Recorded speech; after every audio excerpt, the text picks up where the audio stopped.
We are pleased now to welcome our good friend, the host in a Mississippi Minute, a musician, and considered widely, certainly by this host, to be Mississippi's music and cultural ambassador, Mr. Steve Azar. Steve, what's up, my friend? Gerard, my brother. It's been a while. Yes, Thanks sir. For having me. Yes, sir. Okay, we got to dispense with the most important things. Is it your birthday?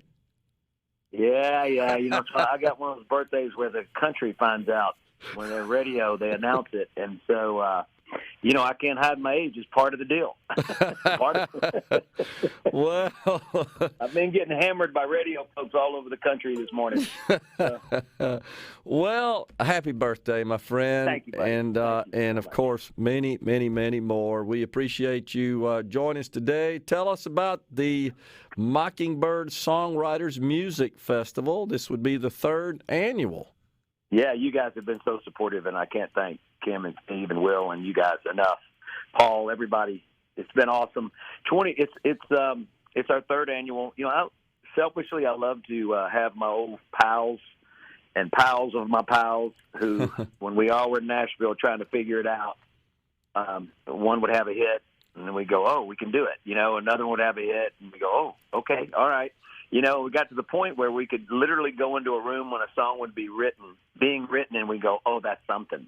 And we could pretty much call it. I mean, it was crazy. Now, sometimes, you know, there's great songs that haven't been released yet or out to the public. Maybe have been on albums that just weren't singles. But as time goes on, those songs find their place. Yeah. And we believe that. But, yeah, I'm hosting about 16 of my crazy friends, and there's hundreds of hits. I can't even count them, you know, so it's going to be a lot of hit songs, and I always make this argument that you've never heard the song at all until you've heard it where it's come from. You know, I write for myself, and I'm the writer-artist, but these guys are writers who write for the artists, and, you know, from Darius to Keith to everybody, Reba to George to you name them, they've written the songs for them, and they love coming to the Delta, hanging out on the farm at the Gin at Dunleaf, and it's just a big old laid-back environment. And I got to tell you, they are low maintenance compared to folks like me and the rest of us with riders and all this stuff, you know, cheese plates and cheese trays. All they want to do is go to Jim's Cafe down here. You know, I don't know, Stevie, I'd like for you to talk about that a bit. I don't know how much our audience is aware of that, but when these artists are working through the contract, negotiating the contract to go perform at a particular venue, you're right. They'll have all these really interesting provisions and requirements. I actually was involved in that a little bit when I was at school at Ole Miss. My roommate was involved in scheduling talent at the Coliseum there. But he showed me a couple of those contracts, and I don't remember the artist, but one of them was you had to have pimento cheese sandwiches cut a certain way with the ends of the bread cut off, and another had a bowl of M&Ms with no red ones in it and stuff. Yeah. Is this right? That's Am I true. being accurate there? You're being very accurate. And that M&M thing has carried on to a lot of people. You know, my brother Joe, when we were on the road together, the rider was more about him. Like, he had to have – eventually I asked, who's getting the mini tiny chiclets, the little small ones, like a case of them at a time? Who's getting that? And then finally I opened my brother's bunk up, and they were all stored there. And I said, like, get cases of them. So, Joe, if you're listening, you know what I'm talking about. That's awesome. I was always pretty easy. You know, you end up taking all that stuff home. Yeah. You know, you think about it, you make a 20-day run, and you've got about 14 shows, and you're asking for about $500 worth of product from coffee to, you know, to loaves Right. of bread to this and that, and you literally go home. Who wants to take this home? Because, you know, the bus is full of it. You know, you end up putting everything in the bays, and there's no room, and then you have a trailer to put extra stuff. And anyway, it's absurd, and my guys that I bring down here don't ask for anything, so I love them. That's awesome. That is awesome. So what's the community of folks like yourself, accomplished musical artists? I mean, you're rare breeds. There are not many of you. When you're around your fellow artists like that, even those who maybe are involved in a different genre of music, you still recognize and discuss the specific and the unique talent, do you not? You guys talk about that. Yeah, well, I mean, James House, he wrote Broken Wing for Martina. He wrote I Ain't That Lonely Yet for Dwight. This is just an example.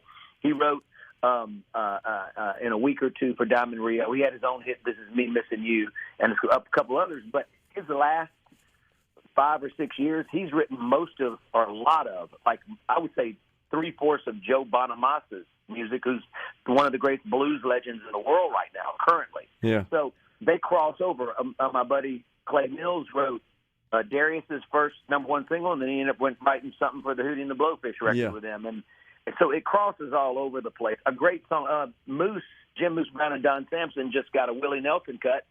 I mean, Willie Nelson at 89, they got a cut, and then Moose was actually playing on the record because he plays on Willie's album. So, I mean, it's this constant, Brett Jones has never been here, but I know he's got, I think, 6 or 9 #1s. That's a lot of them. Wow. He's got a lot of #1s. And there are a couple Hall of Famers coming down, Bob Regan, Brett. I mean, it's pretty cool to not only have great songwriters, but future Hall of Famers. There's going to be there, but, we got a couple of them already, and the only thing separating them from the Hall of Fame is age, really. Huh. They make you wait like they do in sports sometimes. Yeah, sure. I was just curious, I guess, Steve, because to just a average consumer of entertainment like me, whenever I see you professional artists together in a public setting, it appears you have tremendous respect for each other's talent. Is it that way privately as well, or is there some, enclaves of resentment among artists in competition, so to speak? Well, we compete when we get on stage with artists. There's no doubt. Okay. First of all, you compete with yourself. I think it's more along the lines of golf for me and you. Sure. You think about it. You're playing against folks, but you have to play against the course first. Yeah. So you always take pride in how good can you perform this song? How great of an entertainer can you be? How good can we sound today? Yeah. So especially when you're doing show after show, you're getting tight at that particular set. Yep. And so, to keep from getting somewhat bored, I guess if you could, I've never felt that way. You just strive to have a perfect game, which never happens. So It's always this quest ongoing with songwriters. This festival started with the Songwriter series. We've been doing these. I'm going to Denver soon. We're going to Palm Springs. We're in Monroe. We're Oxford every year. Enid, Mississippi, and we've been all over the map. And it started with a series and with old friends, and then we started going, well, might as well have the festival to sort of celebrate all these series that we're doing, and all of us get together. And they come in for a couple of days.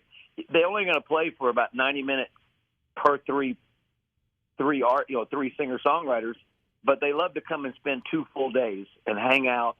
And look, there's no resentment. It's only a beautiful thing to watch your pals have success. Yeah. Especially when they're songwriters. Now, when you get on stage, you want to blow them off. That there is a competitive thing about that. Because that's cool. like game time. That's like game day. Yeah. Well, so does it push you to be better at your craft? Man, I need to get better. Yeah, heck yeah. Come on. No, man, Jordan, no, it does. It really does. And the more we play consistently, the better we get. And, sure. I basically have my own, it's the best to show you. The band and I are really working a lot now for Viking Cruise Line. They're coming and we're setting up Roadhouse style for 400 different people every other week, twice a week.